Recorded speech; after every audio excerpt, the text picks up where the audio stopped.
Hello everyone, আসসালামু আলাইকুম। আশা করছি কাছে বা দূরে যে যেখান থেকে আমার ভিডিও দেখছেন সবাই অনেক ভালো আছেন এবং সুস্থ আছেন। আলহামদুলিল্লাহ, আমিও আল্লাহর অশেষ রহমতে খুবই ভালো আছি। আজ আপনাদের সঙ্গে আমি যে জিনিসটি শেয়ার করব সেটা হচ্ছে রুই মাছ দিয়ে আলু এবং পটল দিয়ে একটা রেসিপি। এটা আপনি কাতলা মাছ দিয়েও করতে পারেন। তো প্রথমেই যে কাজটি আমি করেছি, আমাদের যে মাছ বাজার করেছিল সেদিন, তো রুই মাছ এনেছিল। এই রুই মাছটা আমি আগে প্রথমে ভালো করে পানি দিয়ে ধুয়ে নিয়ে একদিনে আমার যে পরিমাণ লাগবে সেই পরিমাণ করে আমি ভাগ ভাগ করে রেখে দিয়েছি। আজকে যে পরিমাণ লাগবে এখন আমি সেটুকুই রান্না করব। তো প্রথমে একটি কড়াইতে তেল দিয়ে দিলাম। তেলের মধ্যে পেঁয়াজ, আদা, রসুন বাটা দিয়ে আমি এখন খুব ভালোভাবে একটু ভেজে নেব। যে পর্যন্ত খুব ভালোভাবে একটু সেন্ট না বের হবে সে পর্যন্ত আমি ভেজে নেব। তারপর লবণ দিলাম, হলুদ দিলাম, দিয়ে আমি একটু পানি দিয়ে দিলাম যাতে মশলাটা পুড়ে না যায়। তারপর আমি গুঁড়া মরিচ, জিরা গুঁড়ি, ধনিয়া গুঁড়ি এবং টমেটো দিয়ে খুব ভালোভাবে এই মশলাটাকে কষিয়ে নিলাম। মশলাটা যখন খুব ভালোভাবে কষানো হয়ে যাবে তখন আবারও আমি একটু পানি দিয়ে দিলাম।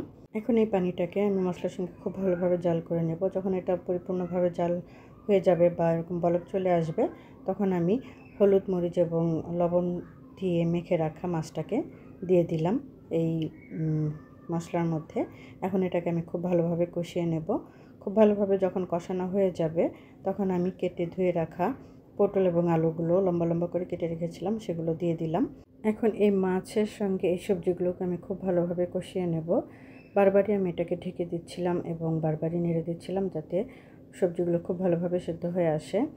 যে কোনো রান্নার টেস্ট নির্ভর করে তার কষানোর উপরে। আপনি জিনিসটাকে যত ভালোভাবে কষাবেন এটার টেস্ট ততটাই বৃদ্ধি হবে।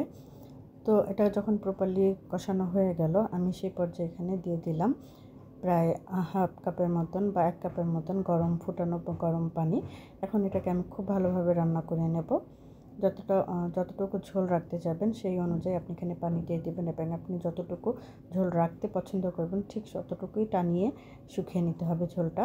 যেহেতু এখানে আলু দেওয়া আছে তাই নামানোর পরেও আরও একটু ঝোল এমনিতেই টেনে যাবে, তাই সেই বুঝেই ঝোলটাকে আমাদের চেক করে নামাতে হবে। এখানে আপনারা তরকারিতে লবণ ঠিক হয়েছে কিনা পরিমাণ মতো সেটাও চেক করে নিতে পারেন।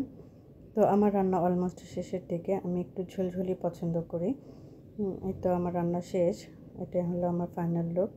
পরিবেশন করে নিচ্ছি। তো আমার রেসিপিটি কেমন লাগলো? যদি আমার রেসিপিটি আপনাদের কাছে সামান্যতম ভালো লেগে থাকে তাহলে অবশ্যই লাইক, কমেন্ট এবং শেয়ার করে আমাকে সাপোর্ট করবেন। আজ এখানেই শেষ করছি। সবাই ভালো থাকবেন এবং সুস্থ থাকবেন। আসসালামু আলাইকুম।